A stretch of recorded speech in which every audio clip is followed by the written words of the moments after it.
Hi, Isaiah, Lily, and Baby Richie. I wanted to read y'all a book. This one is called The Sneetches. It's by Dr Seuss. The Sneetches.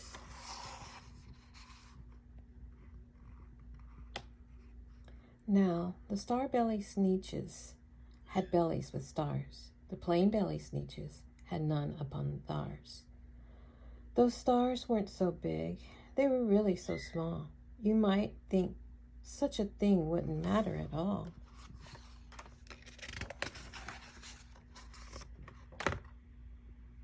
But because they had stars, all the star-belly Sneetchers would brag. We're the best kind of Sneetch on the beaches. With their snoots in the air, they would sniff and they would snort. Well, have nothing to do with the plain-bellied sort. And whenever they met some, when they were out walking, they'd hike right on past them without even talking.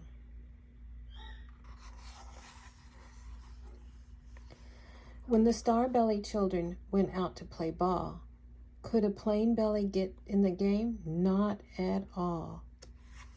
You only could play if your bellies had stars, and the plain belly children had none upon theirs.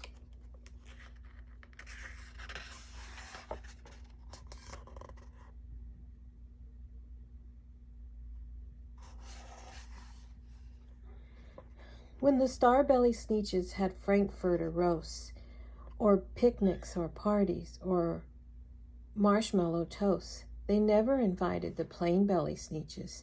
They left them out cold in the dark on the beaches. They kept them away, never let them come near, and that's how they treated them year after year.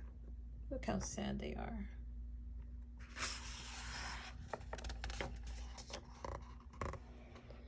Then one day, it seems, while the plain-belly Sneetchers were moping and doping along on the beaches, just sitting there wishing their bellies had stars, a stranger zipped up in the strangest of cars.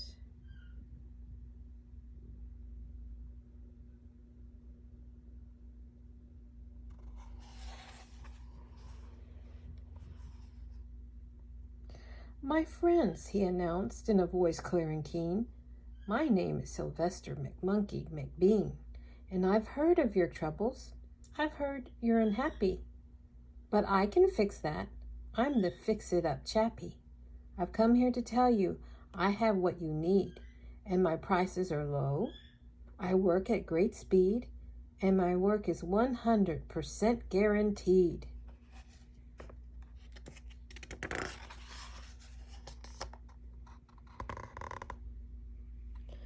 Then quickly Sylvester McMonkey McBean put together a very particular machine, a peculiar machine, and he said, "You want stars like Starbelly Sneetch? My friends, you can have them for $3 each."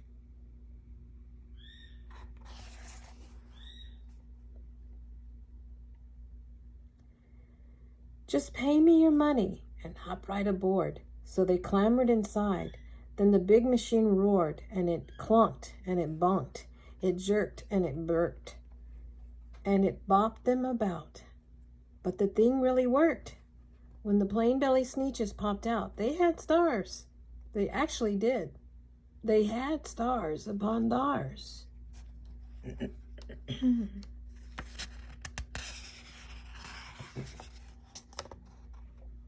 Then they yelled at the ones who had stars at the start. "We're exactly like you. You can't tell us apart. We're all just the same now, you snooty old smarties.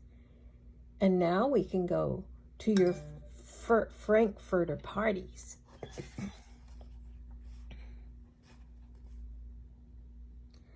"Good grief," groaned the ones who had stars at the first. We're still the best Sneetches, and they are the worst. But now, how in the world will we know?" They all frowned. "If which kind is what, or the other way around?"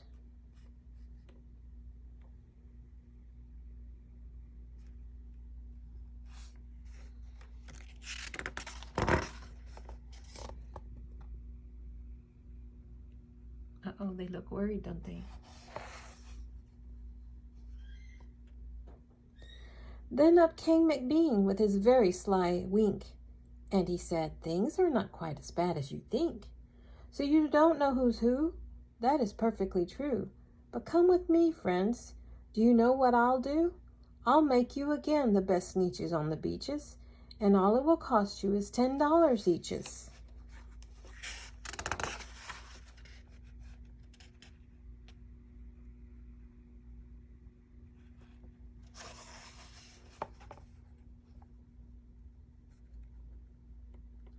"Belly's stars are no longer in style," said McBean. "What you need is a trip through my star-off machine. This wondrous contraption will take off your stars, so you won't look like Sneetches who have them all on theirs." And that handy machine, working very precisely, removed all the stars from their tummies quite nicely.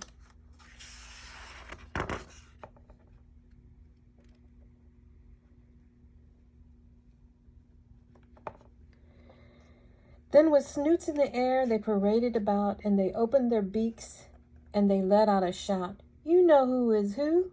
We know who is who. Now there isn't a doubt. The best kind of Sneetches are Sneetches without." Then, of course, those with stars all got frightful and mad. To be wearing a star now was frightfully bad. Then, of course, old Sylvester McMonkey McBean invited them into the star-off machine. Then, of course, from then on, as you probably guess, things really got into a horrible mess. Look at that. Look at McBean. He made a lot of money. All the rest of the day, on those wild screaming beaches, the fix-it-up chappie kept fixing up Sneetches, off again, on again, in again, out again. Through the machines they raced round and about again, changing their stars every minute or two. They kept paying money, they kept running through, until neither the plane nor the star bellies knew whether this one was that one, or that one was this one, or which one was what one, or what one was who.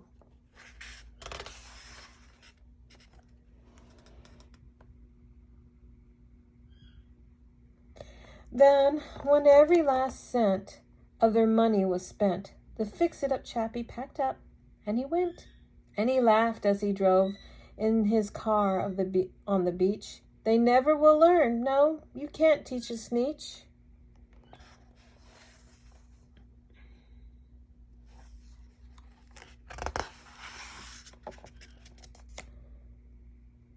But McBean was quite wrong. I'm quite happy to say that the Sneetchers got really quite smart on that day. The day they decided that Sneetches are Sneetches, and no kind of Sneetch is the best on the beaches. That day all the Sneetches forgot about the stars, and whatever they had, or not, upon theirs.